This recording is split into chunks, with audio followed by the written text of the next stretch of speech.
Part 2 ആയിട്ട് ബാക്കി. അടുത്ത നാമം അഭൂഹു. അഭൂഹു എന്ന് പറഞ്ഞാൽ 3 അർത്ഥമുണ്ട്. ഒന്ന് ജനനമില്ലാത്തവൻ, രണ്ടാമത്തെ സത്ത വെറും ഭവിക്കൽ, മൂന്നാമത്തെ ജനനം ഇല്ലാതാക്കുന്നവൻ. ഇങ്ങനെ 3 അർത്ഥം. അപ്പോൾ ഒന്ന് 95-ാമത്തെ നാമം പോലെ തന്നെ അനാദിയായ ഭഗവാൻ ഭൂവ്, അതായത് ജനനമില്ലാത്തവൻ അഭൂവെന്നും, അല്ലെങ്കിൽ വെറും ഭവിക്കൽ മാത്രമായതുകൊണ്ട് ഭൂ എന്നും, അത് അതിൻ്റെ സത്തായിട്ട് ശാശ്വത സ്ഥിതി ചെയ്യുന്നതുകൊണ്ട് അഭൂ എന്നും വ്യാഖ്യാനിക്കാം. അപ്പോൾ നിത്യയുക്തനായ യോഗിയെ പരമപദത്തിന് മാർഗദർശിയായി തന്നിലെത്തിച്ച് ജന്മരഹിതനാക്കുന്നു എന്നും അർത്ഥം എടുക്കാം. പിന്നെ ഭൂന്ന് പറഞ്ഞാൽ ഭൂഹു എന്ന് പറഞ്ഞാൽ ഭൂമി എന്നും അർത്ഥമുണ്ട്. അത് പാഠഭേദമാണ് ഭൂഹു. അപ്പോൾ അഭൂഹു എന്ന് പറഞ്ഞാൽ ജനനമില്ലാത്തവനെന്നും സത്ത വെറും ഭവിക്കലാണെന്നും ജനനമില്ലാതെ ആക്കുന്നവനാണ് ഭഗവാനെന്നും, അതുകൊണ്ട് അഭൂഹു. ഇനി ധർമ്മയൂപക. ധർമ്മയൂപക, യൂപം എന്ന് പറഞ്ഞാൽ കെട്ടുന്ന കുറ്റി, ഈ പശുവിനെയൊക്കെ കെട്ടുന്ന കുറ്റിയെയാണ് യൂപം എന്ന് പറയുന്നത്. അപ്പം ധർമ്മയൂപം എന്ന് പറഞ്ഞാൽ ധർമ്മങ്ങളുടെ യൂപമായിരിക്കുന്നവൻ ഭഗവാൻ. യജ്ഞപശുവിനെ ബന്ധിക്കുന്ന സ്തംഭത്തിന് യൂപം എന്ന് പറയുന്നു. അതുപോലെ ആരാധനാരൂപങ്ങളായ ധർമ്മങ്ങളെല്ലാം ഭഗവാനിൽ ബന്ധിക്കപ്പെട്ടിരിക്കുന്നുണ്ട് മഹാവിഷ്ണു ധർമ്മയൂപൻ. ഇനി മഹാമഖഹ. മഖം എന്ന് പറഞ്ഞാൽ യജ്ഞം എന്നൊക്കെ അർത്ഥം. അപ്പം മഹത്തായ യജ്ഞമായിട്ടുള്ളവൻ, അതും ഭഗവാൻ തന്നെയാണ്. അതുകൊണ്ട് യജ്ഞോ വൈ വിഷ്ണു എന്ന് തൈത്തിരീയ ഉപനിഷത്തിൽ പറയാം. അപ്പോൾ വിഷ്ണു തന്നെയാകുന്നു യജ്ഞം. യജ്ഞങ്ങൾ മനസ്സിനെ ശുദ്ധി ചെയ്ത് മോക്ഷ പ്രാപ്തി ഉണ്ടാക്കുന്നു. പിന്നെ വളരെ ശ്രേഷ്ഠമാണ്. അതുകൊണ്ട് ഏത് ദേവതയെ ഉദ്ദേശിച്ച് യജ്ഞം ചെയ്താലും വിഷ്ണു ആ രൂപത്തിൽ വന്ന ഹവിസ് സ്വീകരിച്ച് ഭക്തി, ശ്രദ്ധ തുടങ്ങിയ അതിനെയെല്ലാം തുടങ്ങിയവയനുസരിച്ച് യഥോചിതം ഏവർക്ക് ആർക്ക് എന്തൊക്കെ ഫലം കൊടുക്കണോ അതൊക്കെ ഫലം തിരിച്ച് കൊടുക്കുന്നു. അപ്പോൾ യജ്ഞത്തിലെ ഓരോന്നും ബ്രഹ്മം തന്നെയാണ്. അതാണ് ഇവിടെ ഭഗവത്ഗീതയിൽ 4-ാം അധ്യായത്തിൽ 24-ാമത്തെ ശ്ലോകത്തിൽ പറയുന്നുണ്ട്. ബ്രഹ്മാർപ്പണം ബ്രഹ്മഹവിഹി ബ്രഹ്മാഗ്നൗ ബ്രഹ്മണാഹുതം ബ്രഹ്മൈവ തേന ഗന്ധവ്യം ബ്രഹ്മകർമ്മ സമാധിന. ഇനി അടുത്ത നാമാണ് നക്ഷത്രനേമി. നക്ഷത്രനേമി എന്ന് പറഞ്ഞാൽ ജ്യോതിഷ് ചക്രത്തിൻ്റെ പട്ടയായി നിൽക്കുന്നവൻ. ജ്യോതിഷ് ചക്രത്തിൽ അശ്വതി തുടങ്ങിയ 27 നക്ഷത്രങ്ങൾ. അശ്വതി, ഭരണി, കാർത്തിക, രോഹിണി, മകയിരം, തിരുവാതിര, പുണർതം, പൂയ, ആയില്യം, മകം, പൂരം, ഉത്രം, അത്തം, ചിത്തിര, ചോതി, വിശാഖ, അനിഴം, കേട്ടം, മൂലം, പൂരാടം, ഉത്രാടം, തിരുവോണം, അവിട്ടം, ചതയം, പൂരുരുട്ടാതി, ഉത്രട്ടാതി, രേവതി, അശ്വതി, ഇങ്ങനെ പോകും. 27 നക്ഷത്രങ്ങൾ. അപ്പോൾ ഈ മറ്റ് ജ്യോതി സ്വരൂപമായ താരാഗ്രഹങ്ങളും ഉണ്ട്. അപ്പം ഈ ആവഹ, പ്രവാഹ തുടങ്ങിയ വായുക്കൾ, ആവഹിക്കുക എന്ന് പറഞ്ഞാൽ വിളിച്ചു വരുത്തുക, പ്രവാഹം എന്ന് പറഞ്ഞാൽ തിരിച്ചു വിടുക. അപ്പോൾ ഈ പ്രാണവായു, അതായത് വായുക്കൾ ബന്ധിച്ച് ശിംശുമാര രൂപമായ ഇവയെല്ലാം നിലനിർത്തുന്നു. ധ്രുവനക്ഷത്ര രൂപമായ ശിംശുമാര ചക്രത്തിൻ്റെ പുച്ഛത്തിൽ, പുച്ഛം എന്ന് പറഞ്ഞാൽ വാലിൽ നക്ഷത്രമണ്ഡലം, ജ്യോതിഷ് ചക്രം ഇവ സ്ഥിതി ചെയ്യുന്നു. നക്ഷത്രതാരകൈ സാർത്ഥം ചന്ദ്രസൂര്യാദയോ ഗ്രഹ വായു പാശമയൈർ ബന്ധൈർ നിബന്ധ ധ്രുവസംചിത. അതായത് നക്ഷത്രങ്ങളോടും താരകങ്ങളോടും കൂടെ സൂര്യചന്ദ്രാദി ഗ്രഹങ്ങൾ വായു പാശരൂപങ്ങളായ ബന്ധങ്ങളെ കൊണ്ട് ധ്രുവനോട് ബന്ധിക്കപ്പെട്ടിരിക്കുന്നു എന്നർത്ഥം. ശിംശുമാര ചക്രത്തിൻ്റെ നടുവിൽ ജ്യോതിശ്ചക്രമാകുന്ന കേന്ദ്രമായി അച്ചായി അതിനെ പ്രവർത്തിപ്പിക്കുന്നു മഹാവിഷ്ണു. അതുകൊണ്ട് നക്ഷത്രനേമി. ഇനി വിഷ്ണു പുരാണത്തിൽ പറയുന്നുണ്ട് 2, 9, 1, 4 ശ്ലോകങ്ങളിൽ ശിംശുമാരാകൃതിയെക്കുറിച്ച് വിസ്തരിച്ച് പറഞ്ഞിരിക്കുന്നു. ആകാശത്തിലെ ശിംശുമാരൻ്റെ ആകൃതിയിൽ കാണപ്പെടുന്ന വിഷ്ണുവിൻ്റെ നക്ഷത്രമയമായ സ്വരൂപത്തിൻ്റെ പുച്ഛഭാഗത്തിലാണ് ധ്രുവൻ സ്ഥിതി ചെയ്യുന്നത് എന്ന്. അതാണ് രണ്ടാമത്തെ ശ്ലോകത്തിലെ താരാമയം ഭഗവത ശിശുമാരാകൃതി പ്രഭോ ദിവിരൂപം ഹരേർത്തോ തസ്യ പുച്ഛേ സ്ഥിതോ ധ്രുവഃ എന്ന്.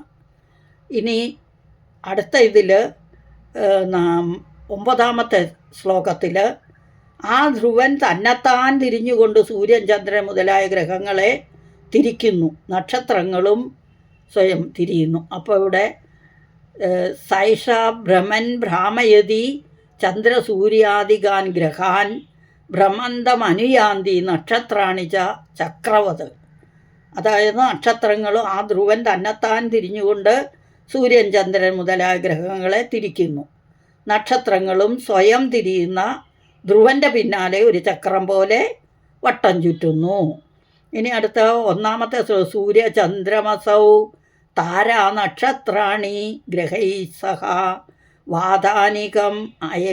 വാതാനീകമയൈർ ബന്ധൈർ ധ്രുവേ ബന്ധാനിതാനി വൈ. അതായത് ഒരു ചക്രം പോലെ വട്ടം ചുരുന്ന നക്ഷത്രങ്ങളോടും ഗ്രഹങ്ങളോടും കൂടിയ സൂര്യേന്ദ്രന്മാർ വായുമണ്ഡലമാകുന്ന കയറുകൊണ്ട് ധ്രുവനിൽ ബന്ധിക്കപ്പെട്ടിരിക്കുന്നു എന്ന് പറഞ്ഞിരിക്കുന്നു. പിന്നെ 4ാമത്തെ ശ്ലോകത്തിൽ ശിംശുമാരാകൃതി പ്രോക്തം യദ്രൂപം ജ്യോതിഷാം ദിവി നാരായണോയനം ധാംനാം തസ്യ ആധാരസ്വയം ഹൃദി. അതായത് ശിംശുമാരാകൃതി എന്ന് പറഞ്ഞ നക്ഷത്രാദി ജ്യോതിസുകളുടെ ആകാശത്തിലുള്ള രൂപത്തിന് ആശ്രയമായി അതിൻ്റെ ഹൃദയത്തിൽ ശ്രീനാരായണൻ കുടികൊള്ളുന്നു എന്നർത്ഥം.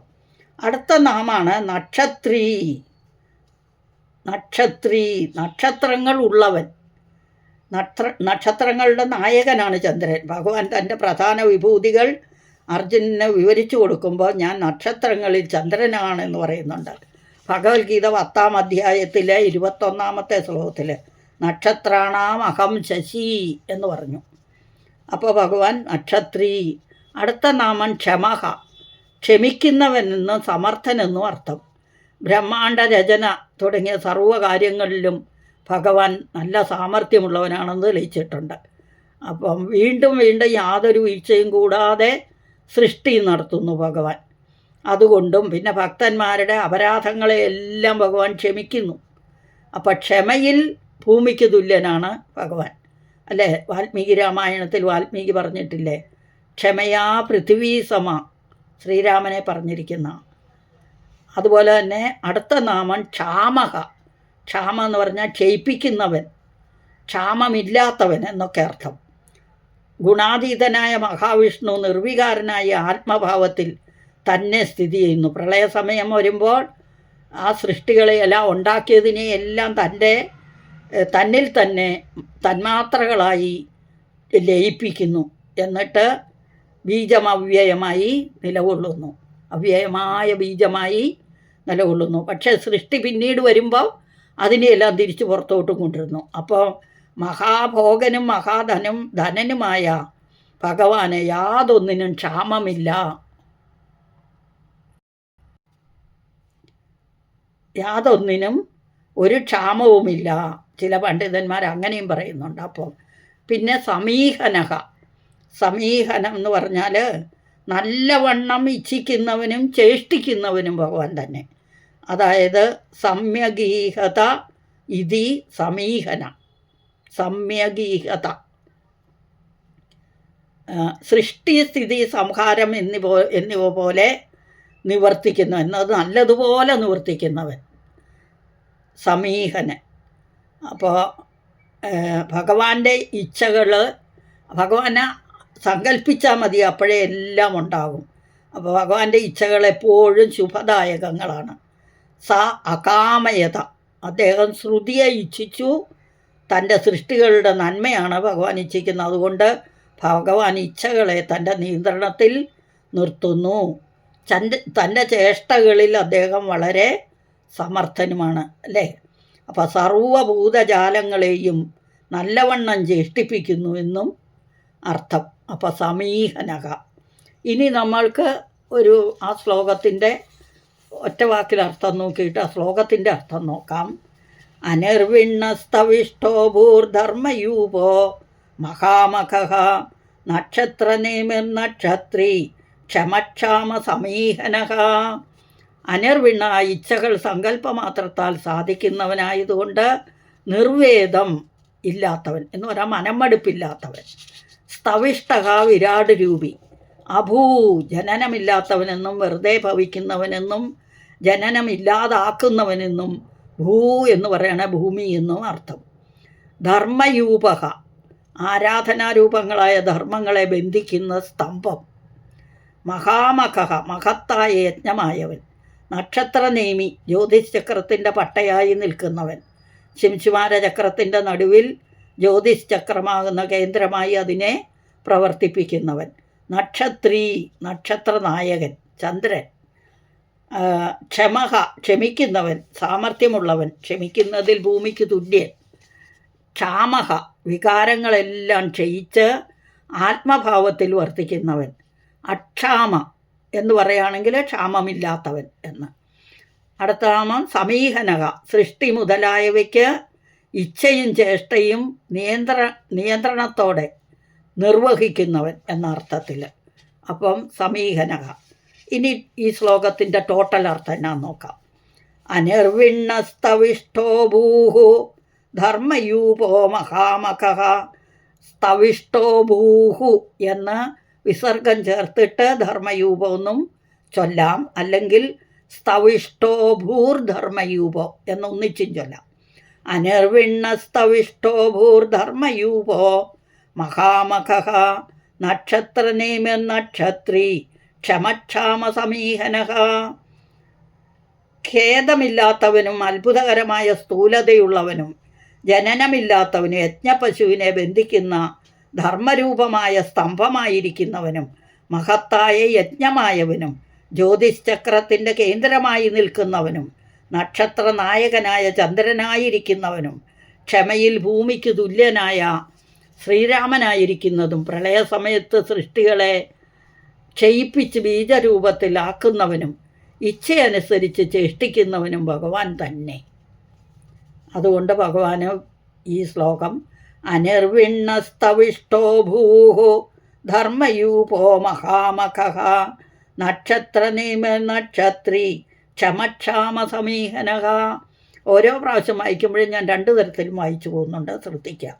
ഖേദമില്ലാത്തവനും അത്ഭുതകരമായ സ്ഥൂലതയുള്ളവനും ജനനമില്ലാത്തവനും യജ്ഞപശുവിനെ ബന്ധിക്കുന്ന ധർമ്മരൂപമായ സ്തംഭമായിരിക്കുന്നവനും മഹത്തായ യജ്ഞമായവനും ജ്യോതിശ്ചക്രത്തിൻ്റെ കേന്ദ്രമായി നിൽക്കുന്നവനും നക്ഷത്രനായകനായ ചന്ദ്രനായിരിക്കുന്നവനും ക്ഷമയിൽ ഭൂമിക്ക് തുല്യനായവനും പ്രളയസമയത്ത് സൃഷ്ടികളെ ക്ഷയിപ്പിച്ച് ബീജരൂപത്തിലാക്കുന്നവനും ഇച്ഛയനുസരിച്ച് ചേഷ്ടിക്കുന്നവനും ഭഗവാൻ വിഷ്ണു തന്നെ എന്ന് ഈ ശ്ലോകത്തിൻ്റെ അർത്ഥം. അപ്പോൾ അടുത്ത ക്ലാസ്സിൽ അടുത്ത ശ്ലോകമായിട്ട് വരുന്നവരെ ഹരിയും സകലം ശ്രീകൃഷ്ണാർപ്പണമസ്തു. കായേന വാചാ മനസേന്ദ്രിയർവാ ബുദ്ധ്യാത്മനാ വാ പ്രകൃതേ സ്വഭാവാത് കരോമി യദ്യത് സകലം പരസ്മൈ നാരായണായേതി സമർപ്പയാമി. ശ്രീനാരായണായേതി സമർപ്പയാമി. സർവത്ര ഗോവിന്ദനാമസങ്കീർത്തനം. ഗോവിന്ദ ഗോവിന്ദ. ഹരി ഓം. ഓം തത്സത്.